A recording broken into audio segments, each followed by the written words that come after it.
नाम्नां साष्टसहस्रञ्च ब्रूहि गार्ग्यमहामते। महालक्ष्म्या महादेव्या भुक्तिमुक्त्यर्थसिद्धये। श्रीगार्ग्य उवाच सनत्कुमारमासीनं द्वादशादित्यसन्निभम् अपृच्छन् योगिनो भक्त्या योगिनामर्धसिद्धये। सर्वलौकिककर्मभ्यो विमुक्तानां हितायनै भुक्तिमुक्तिप्रदं जप्यमनुब्रूहि दयानिधे। सनत्कुमार भगवन् सर्वज्ञोऽसि विशेषतः आस्तिक्यसिद्धये नृणां क्षिप्रधर्मार्थसाधनम्। आद्यन्ति मानवाः सर्वे धनाभावेन केवलम् सिद्ध्यन्ति धनिनोऽन्यस्य नैव धर्मार्थकामनाः। दारिद्र्यध्वंसिनी नाम केन विद्या प्रकीर्तिता केन वा ब्रह्मविद्यापि केन मृत्युविनाशिनी। सर्वेषां सारभूतैका विद्यानां केन कीर्तिता प्रत्यक्षसिद्धिदा ब्रह्मन् तामच्चक्ष्वदयानिधे। सनत्कुमार उवाच साधुपृष्टं महाभागा सर्वलोकहितैषिणी महातामेश धर्मश्च नान्येषामिति मे मतिः। ब्रह्म विष्णु महादेव महेन्द्रादिमहात्मभिः सम्प्रोक्तं कथयां यद्य लक्ष्मी नाम सहस्रकम् यस्योच्चारणमात्रेण दारिद्र्यान्मुच्यते नरः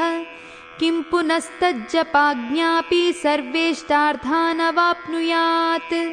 अस्य श्रीलक्ष्मी दिव्यसहस्रनामस्तोत्रमहामन्त्रस्य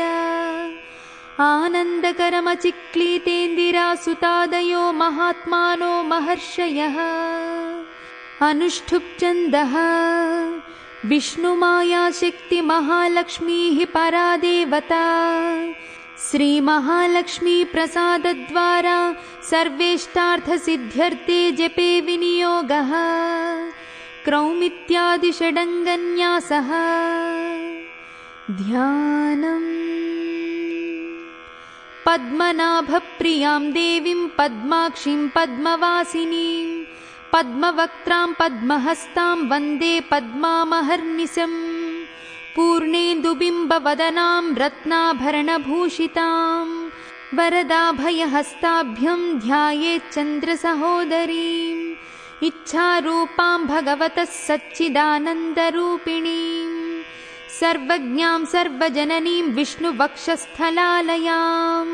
दयालुमनिसं ध्यायेत् सुखसिद्धिस्वरूपिणीम्।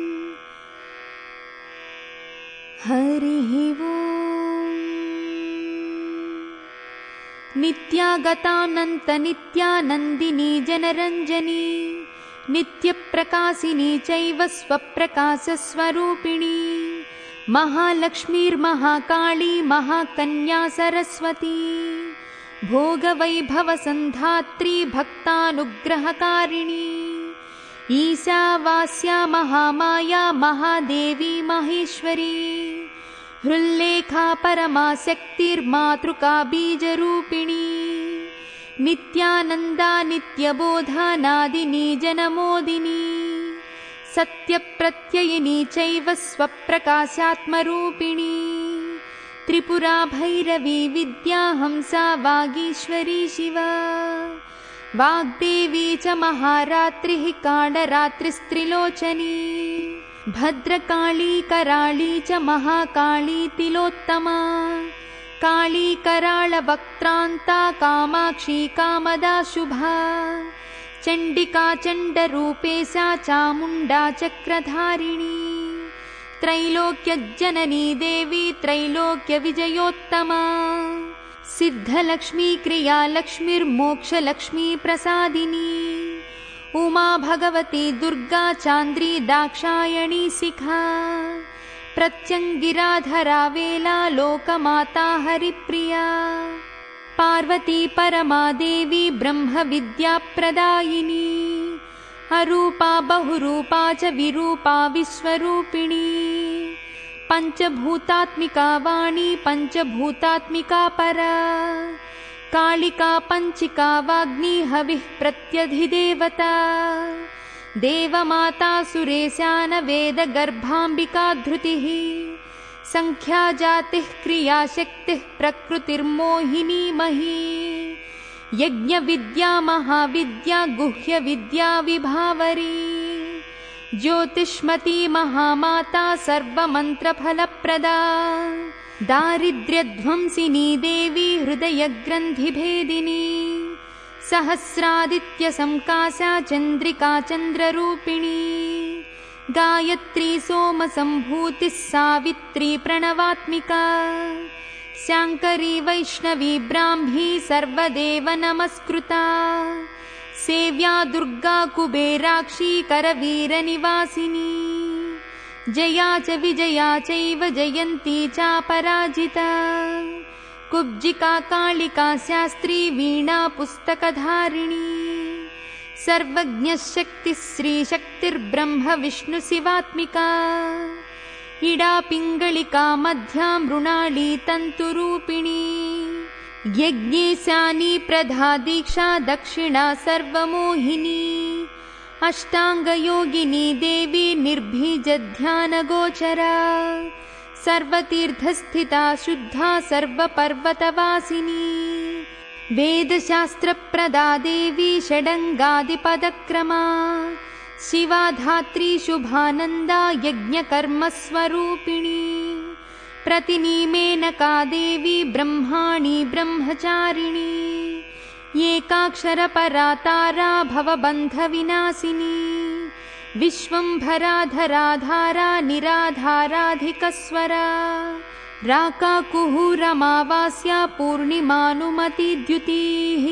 सिनीवाली शिवावस्या वैश्यदेवीऽपि सङ्गिला पिप्पला च विशालाक्षी रक्षोऽग्निवृष्टिकारिणी दुष्टविद्राविणी देवी सर्वोपद्रवनाशिनी शारदा शरसंधाना सर्वशास्त्रस्वरूपिणी युद्धमध्यस्थिता देवी सर्वभूतप्रभञ्जनी अयुद्धा युद्धरूपा च शान्ता शान्तिस्वरूपिणी गंगा सरस्वती वेणी यमुना नर्मदापगा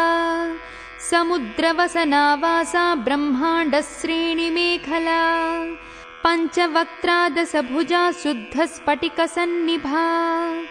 रक्ता कृष्णासिता पीता सर्वा वर्णानिरीश्वरी कालिका चक्रिका देवी सत्या तु वटुका स्थिता तरुणी वारुणी नारी ज्येष्ठा देवी सुरेश्वरी विश्वम्भरधरा कर्त्री गणार्गलविभञ्जनी संध्या रात्रिर्दिवा ज्योत्स्ना कला काष्ठानिमेषिका उर्वी कात्यायनी शुभ्रा संसारार्णवतारिणी कपिला कीलिका शोका मल्लिका नवमल्लिका देविका नन्दिका शान्ता भञ्जिका भयभञ्जिका कौशिकी वैदिकी देवी सौरी रूपाधिकातिभा दिग्वस्त्रा नववस्त्रा च कन्यका कमलोद्भवा श्री सौम्य लक्ष्मणातीत दुर्गा सूत्रप्रबोधिका श्रद्धा मेधा कृतिः प्रज्ञा धारणा कान्तिरेव च श्रुतिस्मृतिर्धृतिर्धन्या भूतिरिष्टर्मनीषिणी विरक्तिर्व्यापिनी माया सर्वमाया प्रभञ्जनी महेन्द्री मन्त्रिणी सिंही चेन्द्रजालस्वरूपिणी अवस्थात्रय निर्मुक्ता गुणत्रय विवर्जिता ईषणत्रय विर्मुक्ता सर्वरोग विवर्जिता योगी ध्यानान्तगम्या च योगध्यानपरायणा त्रयी शिखा विशेषज्ञा वेदान्तज्ञानरूपिणी भारती कमला भाषा पद्मा पद्मावती कृतिः गौतमी गोमती गौरी ईशानहंसवाहनी नारायणी प्रभाधारा जाह्नवी शङ्करात्मजा चित्रघण्टा सुनन्दा श्रीर्मानवी मनुसंभवा स्तम्भनी क्षोभिणी मारी ब्राह्मिणी शत्रुमारिणी मोहिनी द्वेषिणी वीरा अघोरा रुद्ररूपिणी रुद्रैकादशिनी पुण्या कल्याणी लाभकारिणी देवदुर्गा महादुर्गा स्वप्नदुर्गाष्टभैरवी सूर्यचन्द्राग्निरूपा च ग्रहनक्षत्ररूपिणी बिन्दुनादकलातीता बिन्दुनादकलात्मिका दशवायुजयाकारा कला षोडशसंयुता कास्यपी कमला देवी नादचक्रनिवासिनी मृडाधारा स्थिरा गुह्या देविका चक्ररूपिणी अविद्या सार्वरी भुञ्जा जम्भासुरनिबर्हिणी श्रीकाया श्रीकला शुभ्रा कर्म निर्मूलकारिणी आदिलक्ष्मीर्गुणाधारा पञ्चब्रह्मात्मिका परा श्रुतिर्ब्रह्ममुखा वासा सर्वसम्पत्तिरूपिणी मृतसञ्जीविनी मैत्री कामिनी कामवर्जिता निर्वाणमार्गदा देवी हंसिनी कालिका क्षमा सपर्या गुणिनी भिन्ना निर्गुणा खण्डितशुभा स्वामिनी वेदिनी शक्या शाम्बरी चक्रधारिणी दण्डिनी मुण्डिनी व्याघ्री शिखिनी सोमसंहतिः चिन्तामणिश्चिदानन्दा पञ्चबाणप्रबोधिनी बाणश्रेणी सहस्राक्षी सहस्रभुजपादुका सन्ध्याबलिस्त्रिसन्ध्याख्या ब्रह्माण्डमणिभूषणा वासवी वारुणी सेना कुलीका मन्त्ररञ्जनी जितप्राणस्वरूपा च कान्ता काम्यवरप्रदा मन्त्रब्रह्मण विद्यार्था नादरूपा हविष्मती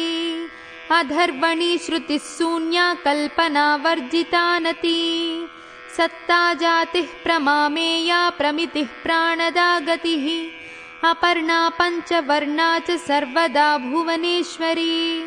त्रैलोक्यमोहिनी विद्या सर्वभर्तृक्षराक्षरा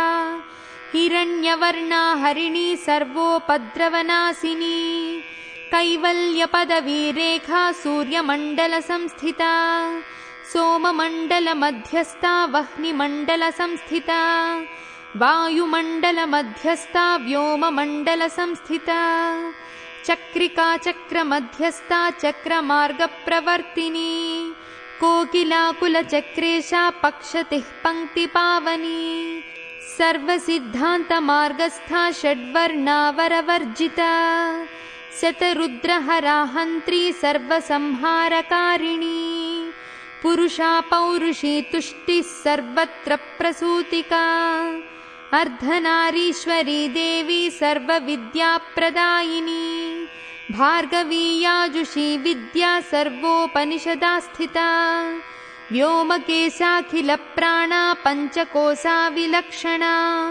पञ्चकोशात्मिका प्रचक्रुञ्च ब्रह्मात्मिका शिवा जगज्जराजनित्री च पञ्चकर्मप्रसूतिका वाग्देव्याभरणाकारा सर्वकाम्यस्थिता स्थिती अष्टादश चतुष्षष्टिपीठिका विद्ययायुता कालिकाकर्षणश्यामा यक्षिणी किन्नरेश्वरी केतकी मल्लिका शोका वाराही धरणी ध्रुवा नारसिंही महोग्रास्या भक्तानामार्तिनाशिनी अन्तर्बला स्थिरा लक्ष्मीर्जरा मरणनाशिनी श्रीरञ्जिता महाकाया सोमसूर्याग्निलोचना अदितिर्देवमाता च अष्टपुत्राष्टयोगिनी अष्टप्रकृतिरष्टाष्टविभ्राजद्विकृताकृतिः दुर्भिक्षध्वंसिनी देवी सीता सत्या च रुक्मिणी ख्यातिजा भार्गवी देवी देवयोनिस्तपस्विनी शाकम्भरी महासोणा गरुडोपरि संस्थिता सिंहगा व्याघ्रगा देवी वायुगा च महाद्रिगा अकारादिक्षकारान्ता सर्वविद्याधिदेवता मन्त्रव्याख्याननिपुणा ज्योतिश्शास्त्रैकलोचनी इडा पिङ्गलिका मध्यः सुषुम्ना ग्रन्थिभेदिनी कालचक्राश्रयोपेता कालचक्रस्वरूपिणी वैशारदी मतिश्रेष्ठा वरिष्ठा सर्वदीपिका वैनायकी वरारोहा श्रोणिवेला बहिर्बलिः जम्भिनी जृम्भिणी जम्भकारिणी गणकारिका शरणी चक्रिकानन्ता सर्वव्याधिचिकित्सकी देवकी देवसंकासा वारिधिः करुणाकरा सर्वरी सर्वसम्पन्ना सर्वपापप्रभञ्जनी एकमात्रा द्विमात्रा च त्रिमात्रा च तथा परा अर्धमात्रा परा सूक्ष्मा सूक्ष्मार्धार्धपरा परा एकवीरा विशेषाख्या षष्ठी देवी मनस्विनी नैष्कर्म्या निष्कला लोका ज्ञानकर्माधिका गुणा सबन्ध्वानन्दसन्दोहा व्योमाकारा निरूपिता गद्यपद्मात्मिका वाणी सर्वालङ्कारसंयुता साधुबन्धपदन्यासा सर्वौको घटिकावलिः षट्कर्मा कर्मसाकारा सर्वकर्मविवर्जिता आदित्यवर्णा चापर्णा कामिनी वररूपिणी ब्रह्माणी ब्रह्मसंताना वेदवागीश्वरी शिवा पुराणन्यायमीमांसा धर्मा शास्त्रागमश्रुता सद्यो वेदवती सर्वा हंसी विद्याधिदेवता विश्वेश्वरी जगद्धात्री विश्वनिर्माणकारिणी वैदिकी वेदरूपा च कालिका कालरूपिणी नारायणी महादेवी सर्वतत्त्वप्रवर्तिनी हिरण्यवर्णरूपा च हिरण्यपदसंभवा कैवल्यपदवी पुण्या कैवल्यज्ञानलक्षिता ब्रह्मसम्पत्तिरूपा च ब्रह्मसम्पत्तिकारिणी वारुणी वारुणाराध्या सर्वकर्मप्रवर्तिनी एकाक्षरपरा युक्ता सर्वदारिद्र्यभञ्जिनी पाशाङ्कुशान्विता दिव्या वीणा व्याख्या सूत्रभृत् एकमूर्तिस्त्रयी मूर्तिर्मधुकैटभभञ्जनी साङ्ख्या साङ्ख्यवती ज्वाला ज्वलन्ती कामरूपिणी जाग्रन्ती सर्वसम्पत्ति सुषुप्ता स्वेष्टदायिनी कपालिनी महादंष्ट्रा भ्रुकुटी कुटिलानना सर्वावासा सुवासा च बृहस्सृष्टिश्च साक्वरी छन्दो गणप्रतिष्ठा च कल्माशी करुणात्मिका चक्षुष्मती महाघोषा खड्गचर्मधरासनिः शिल्पवैचित्र्यविद्योता सर्वतो भद्रवासिनी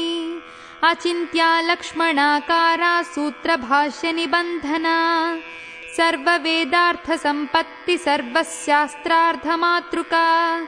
अकारादिक्षकारान्तमातृवर्णकृतस्थला सर्वलक्ष्मीः सदानन्दा सारविद्या सदाशिवा सर्वज्ञः सर्वशक्तिश्चक्खेचरी रूपघोच्छ्रिता अणिमादिगुणोपेता पराकाष्ठा परागतिः हंसयुक्तविमानस्था हंसारूढा शशिप्रभा भवानी वासना शक्तिराकृतिस्थाखिलाखिला तन्त्रहेतुर्विचित्राङ्गी व्योमगङ्गा विनोदिनी वर्षा च वार्षिका चैव ऋग्यजुस्सामरूपिणी महानदी नदी पुण्या गण्यपुण्यगुणक्रिया समाधिगतलभ्यार्था श्रोतव्या स्वप्रिया घृणा नामाक्षरपरा देवी उपसर्गनखाञ्चिता निपातोरुद्वयी जङ्घा मातृका मन्त्ररूपिणी आसीना च शयना च तिष्ठन्ती धावनाधिका लक्ष्यलक्षणयोगाढ्या ताद्रूप्यगणनाकृतिः नैकरूपा नेन्दुरूपा सदाकृतिः समासतद्धिताकारा विभक्तिवचनात्मिका स्वाहाकारा स्वधाकारा श्रीपत्यार्थाङ्गनन्दिनी गम्भीरा गहना गुह्या योनिलिङ्गार्थधारिणी शेषवासुकि संसेव्या चपलावरवर्णिनी कारुण्याकार सम्पत्तिः कीलकृन्मन्त्रकीलका शक्तिबीजात्मिका सर्वमन्त्रेष्टाक्षयकामना आग्नेये पार्थिवा आप्या वायव्या व्योमकेतना सत्यज्ञानात्मिकानन्दा ब्राह्मी ब्रह्म सनातनी अविद्यावासना माया प्रकृतिः सर्वमोहिनी शक्तिर्धारणशक्तिश्च चिदचिच्छक्तियोगिनी वक्त्रारुणा महामाया मरीचिर्मदमर्दिनी विरट् स्वाहा स्वधा शुद्धा निरूपास्ति सुभक्तिगा विरूपिता द्वयी विद्या नित्या नित्यस्वरूपिणी वैराजमार्गसंचारा सर्वसत्पथदर्शिनी जालन्धरी मृडानी च भवानी भवभञ्जनी त्रैकालिकज्ञानतन्तुस्त्रिजालज्ञानदायिनी नादातीता स्मतिः प्रज्ञा धात्रिरूपा त्रिपुष्करा पराजिता विधानज्ञा विशेषितगुणात्मिका हिरण्यकेशिनी हेमा ब्रह्मसूत्रविचक्षणा असङ्ख्येयपदार्थान्तस्वरव्यञ्जनवैखरी मधुः जिह्वा मधुमती मधुमासोदया मधुः माधवी च महाभागा मेघगम्भीरनिस्वना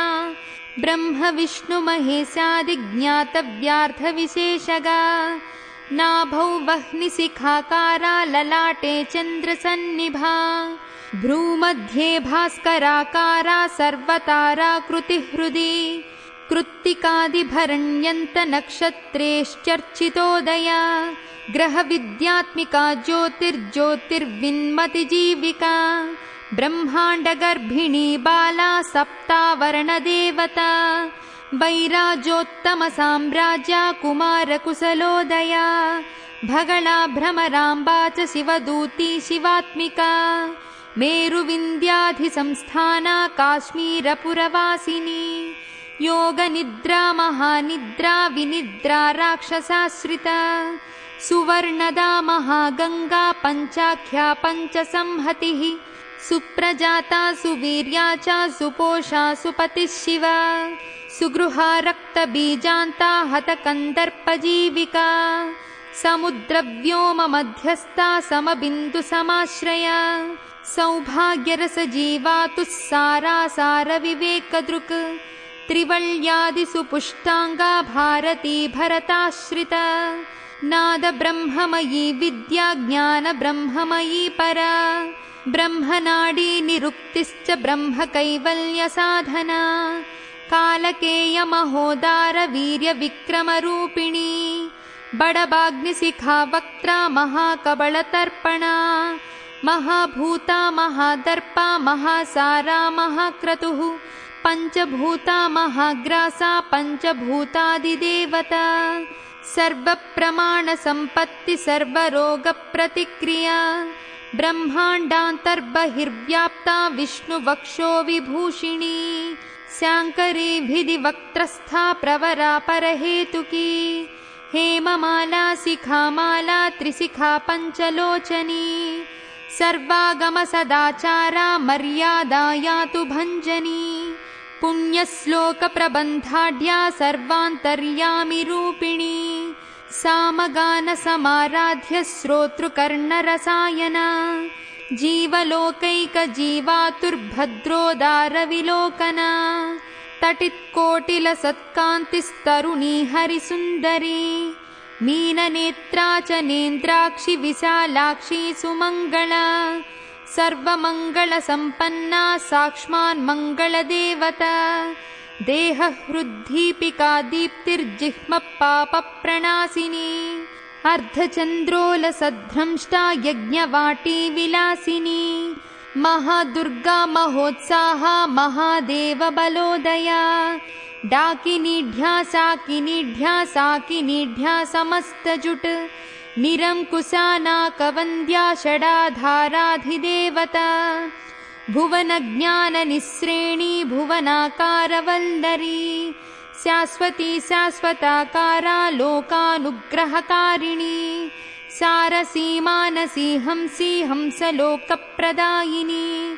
चिन्मुद्रालङ्कृतकरा कोटिसूर्यसमप्रभा सुखप्राणिशिरोरेखा सददृष्टप्रदायिनी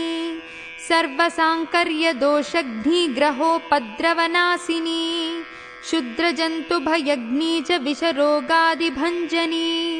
सदा शान्ता सदा शुद्धा गृहच्छिद्रनिवारिणी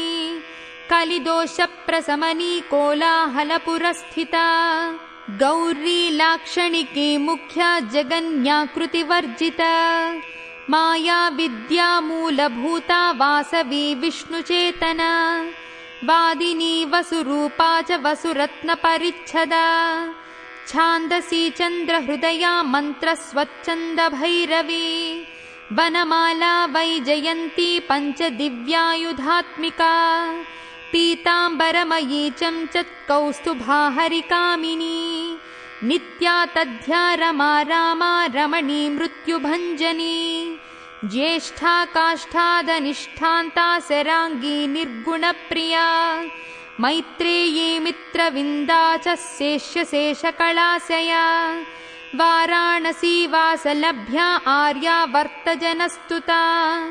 जगदुत्पत्तिसंस्थानसंहारत्रयकारणा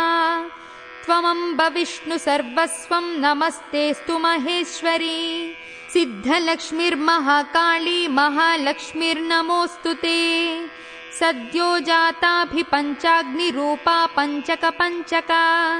यन्त्रलक्ष्मीर्भवत्यादिर्याद्याद्येते नमो नमः पृष्ट्यादिकारणाकार वितते दोषवर्जिते जगल्लक्ष्मीर्जगन्मातर्विष्णुपत्नी नमोऽस्तु ते नवकोटिमहाशक्तिसमुपास्य पदाम्बुजे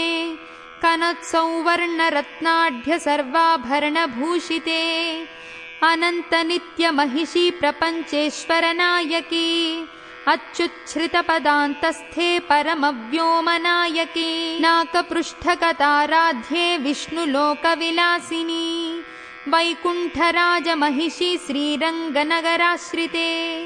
रङ्गनायकी भूपुत्री कृष्णे वरदवल्लभे कोटिब्रह्मादिसंसेव्ये कोटिरुद्रादिकीर्तिते मातुलुङ्गमयं खेटं सौवर्णचषकं तथा च वरदाभाये पाशमङ्कुशकं शङ्खं चक्रं शूलं कृपाणिकां धनुर्बाणौ चाक्षमालां चिन्मुद्रामपि बिभ्रतीम् अष्टादशभुजे लक्ष्मी महाष्टादशपीठगे भूमिनीलादिसंसेव्ये स्वामि चित्तानुवर्तिनी पद्मे पद्मालये पद्मपूर्णकुम्भाभिषेचिते इन्दिरेन्दिन्दिराभाक्षि क्षीरसागरकन्यके भार्गवी त्वं स्वतन्त्रेच्छावशीकृतजगत्पति मङ्गलं मङ्गलानां त्वं देवतानां च देवता त्वमुत्तमोत्तमानां च त्वं श्रेयः परमामृतम् धनधन्याभिवृद्धिश्च सार्वभौमसुखोच्छ्रया आन्दोलिकादिसौभाग्यं मत्ते भाति महोदयः पुत्रपौत्राभिवृद्धिश्च विद्याभोगबलाधिकम् आयुरारोग्यसम्पत्तिरष्टैश्वर्यं त्वमेव हि परमेशी विभूतिश्च सूक्ष्मतरा गतिः सदयापाङ्गसन्दत्तब्रह्मेन्द्रादिपदस्थितिः अव्याहतमहाभाग्यं त्वमेवाक्षोभविक्रमः समन्वयश्च वेदानामविरोधस्त्वमेव हि निःश्रेयसपदप्राप्तिसाधनं फलमेव च श्रीमन्त्रराजराज्ञी च श्रीविद्याक्षेमकारिणी श्रीं बीजजपसन्तुष्टा ऐं ह्रीं श्रीं बीजपालिका प्रपत्तिमार्गसुलभा विष्णुप्रथमकिङ्करी क्लीङ्कारार्थसवित्री च सौमङ्गल्यादिदेवता श्रीषोडशाक्षरी विद्या